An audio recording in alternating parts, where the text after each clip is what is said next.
하나님 말씀은 로마서 16장 25절입니다. 나의 복음과 예수 그리스도를 전파함은 영세전부터 감추어졌다가 오늘 힐링하우스에 대해서 저희가 한번 또 기도 제목 붙잡는 날 되어야 되겠습니다. 이번 주 강단에서 우리 교회는 다민족 교회다 라고 말씀을 하셨죠. 이것저것 안 되는데 어떻게 하면 되냐. 힐링하우스 우리가 여러 가지 환경적으로나 우리 개인적으로 생각을 해보면 안 된다는 생각이 사실 먼저 떠오릅니다. 그런데 오늘 말씀 다시 한 번 더 붙잡고 메시지를 통해서 저희가 생각이 아니라 기도로 모든 것을 하나님의 뜻을 성취하는 시간, 또 성취되어지는 것을 확인해야겠습니다. 그래서 기도라고 하는 것 자체가 환경을 초월하는 것이기 때문에 하나님의 능력을 우리가 사용하는 것이기 때문에 기도를 우리는 오늘도 다시 회복하는 날. 그래서 왜 결국 하나님이 하신 일을 성취하시기 때문에 우리는 위시리스트라 할지라도 기도 제목을 정리하고 기도 제목을 붙잡는 게 더 중요합니다. 하나님의 언약으로 하나님이 바꾸시기 때문입니다. 그래서 다민족은 눈에 안 보이는 병을 가지고 있습니다. 렘넌트들도 마찬가지고요. 여러 가지 마음의 상처와 풍토병과 여러 가지를 가지고 안고 있는데 결국에는 이 문화를 고쳐주고 이 병을 고쳐주지 않으면은 실질적으로 그들이 하나님 앞에 기도하는 것이 무엇인지, 예수가 그리스도라는 것이 무엇인지 복음을 알기가 쉽지가 않습니다. 육신의 질병은 의사에게 가면 진료가 치료가 가능하겠지만 눈에 보이지 않는 이 영적인 병, 국가가 가지고 있는 병, 문화가 주는 병, 이런 병들은 쉽게 고칠 수가 없기 때문에 우리는 기도하는 것입니다. 그래서 불치병, 정신병, 영적인 병도 굉장히 많이 있기 때문에 우리가 기도하는 것이죠. 영적 치유부터 우리는 필요한 것입니다. 가장 먼저 해야 할 것은 영적 치유입니다. 영적 치유 이후에 마음 치유, 생각 치유, 환경 치유입니다. 그런데 가장 중요한 건 영적 치유입니다. 영적으로 치유가 되어져서 주인이 바뀌어지고 운명이 바뀌어지면 영적인 힘이 생기기 때문에 생각과 환경과 습관과 이 마음에 대한 건 기도하면 됩니다. 영적 치유부터 우리가 먼저 해야 되는 거, 기도할수록 기도할 수 있기 때문에, 또 기도할 수 있도록 해야 하기 때문입니다. 혼자서 신앙생활을 할 수가 있고 또 혼자서 신앙생활을 하다가 치유되어진 그 증거 가지고 다른 사람을 살리는 재생산을 할 수가 있습니다. 그래서 우리는 TSK 하우스, 렘넌트 하우스, 전도자의 하우스, 이 하우스를 가지고 777 기도 가지고 호흡하는 기도를 우리는 렘넌트들에게 가르쳐야 됩니다. 이 일을 우리는 교회가 해야 되는 것이고, 또 지난주 2부 메시지, 본부 메시지에서도 말씀하셨던 것처럼 이제는 본격적으로 중직자들이 힐링하우스를 두고 기도하라, 그 말씀을 주셨잖아요. 그래서 오늘 저희가 힐링하우스라고 하는 그 기도 제목 가지고 실질적으로 우리는 무엇을 치유해야 되는가. 렘넌트 7명은 흑암을 치유했습니다. 그 시대의 흑암을 치유한 것입니다.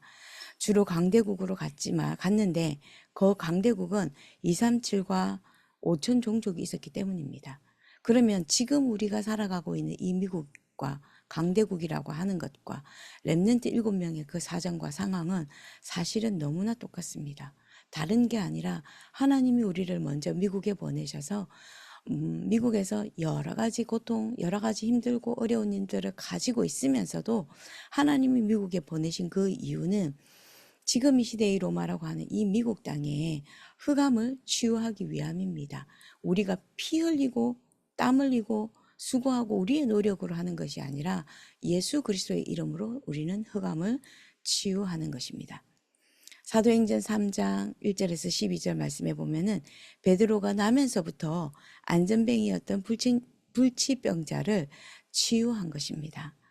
이 사람에게 나사렛 예수 그리스도 이름으로 치유했더니 치유가 되어졌지요.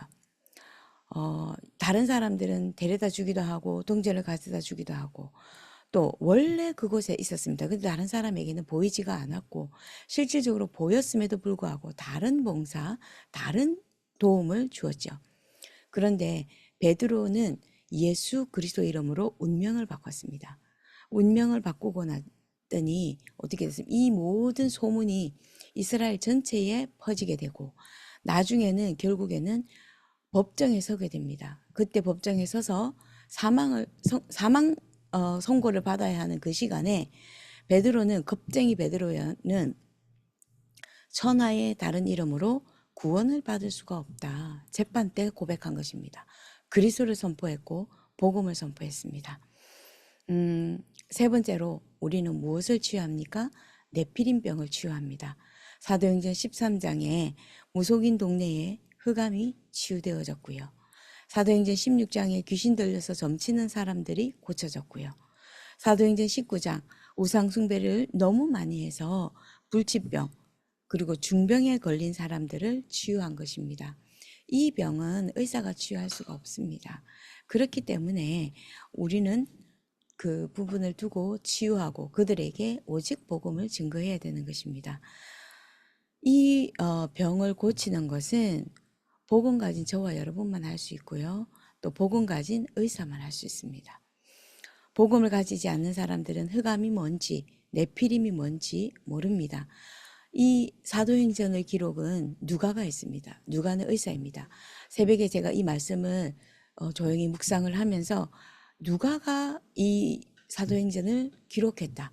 굉장히 세심하고 또 그 치료가 되어져 가는데 본인의 한계점, 의사로서 가지고 있는 그 한계점들을 가지고 굉장히 많이 기도하지 않았을까. 또 그 의사는 할 수 없는 치유할 수 없는 그 병을 어떻게 이게 고쳐질 수 있을까? 사도 바울이 그냥 기도했는데 치유가 되어지는 것. 눈에 보이지 않았는데 그것이 치유가 되어지는 것을 보면서 얼마나 그걸 익사이팅한 마음으로 그 상황을 보고 정리하고 기록을 했을까? 하나님을 믿을 수밖에 없었고 오직 예수가 그리스도라고 하는 것을 믿을 수밖에 없었겠구나. 누가의 마음을 가지고 사실은 오늘 이 말씀을 보게 되었고 또 준비하게 되었습니다. 결론적으로 우리는 하나님이 굉장히 중요하게 우리에게 주신 것이죠. 모든 능력과 모든 응답이 다 있습니다. 그래서 하나님이 주시는 망대, 이정표, 여정, 이정표를 두고 저희가 기도를 하는 것입니다. 아침, 점심, 저녁으로 하나님 앞에 삶 집중하고요. 이렇게만 했는데 플랫폼이 만들어집니다. 그러면은 다른 사람을 살릴 수 있는 빛을 발할 수 있는 망대가 만들어지고 소통이 되는 안테나가 만들어지는 것입니다. 삶 세팅이죠. 우리가 가는 곳에는 항상 문제가 있고 어려움이 있고 위기가 있습니다. 여기에 답을 가지고 가는 것입니다. 이것이 삶 응답입니다. TSK 하우스 그리고 빛의 성전 또 이 복음 운동할 우리 교회에서 다민족들이 많이 왔을 때에 말씀을 통해서 전달할 때 듣는 사람에게는 치유가 일어납니다. 복음 없는 사람은 절대 할 수가 없고 절대 갈 수가 없기 때문입니다. 이 치유를 우리가 해야 하고 하나님이 우리에게 주신 축복의 통로이고요. 축복입니다. 그래서 오늘 우리는 무엇해야 합니까? 기도하는 것입니다. 강단에서 주신 말씀처럼 우리 교회는 다민족 교회입니다. 한국 사람도 그 다민족 중에 한 민족일 뿐입니다. 그래서 우리는 오늘도 힐링하우스를 두고 하나님 앞에 기도하는 것입니다. 그래서 오늘도 하나님 내 가정이 우리 교회가 내 업의 현장이 힐링하우스가 되게 하옵소서. 치유되어져야 할 하나님이 치유하기로 작정된 다민족 렘넌트를 붙여주시옵소서. 오늘도 해방의 빛이 되시는 그리스도를 누리는 날 되기를 예수 그리스도 이름으로 축복합니다. 기도하겠습니다. 하나님 감사합니다. 오늘도 하나님께서 주신 말씀의 언약을 붙잡고 우리가 가는 모든 곳이 치유가 일어나게 하여 주옵시며 우리 교회와 가정과 모든 업의 현장이 힐링하우스가 되는 성령 충만한 그 역사와 능력과 열매가 일어나게 하여 주시옵소서. 모든 것에 묶여있고 눌려있는 모든 사람들에게 하나님 이 복음이 증거되어지는 해방의 빛이 되는 그리스도로 풍성한 날 되게 하시고 오직 그리스도 증거하게 하여 주시옵소서. 주 예수 그리스도 이름으로 기도드립니다. 아멘.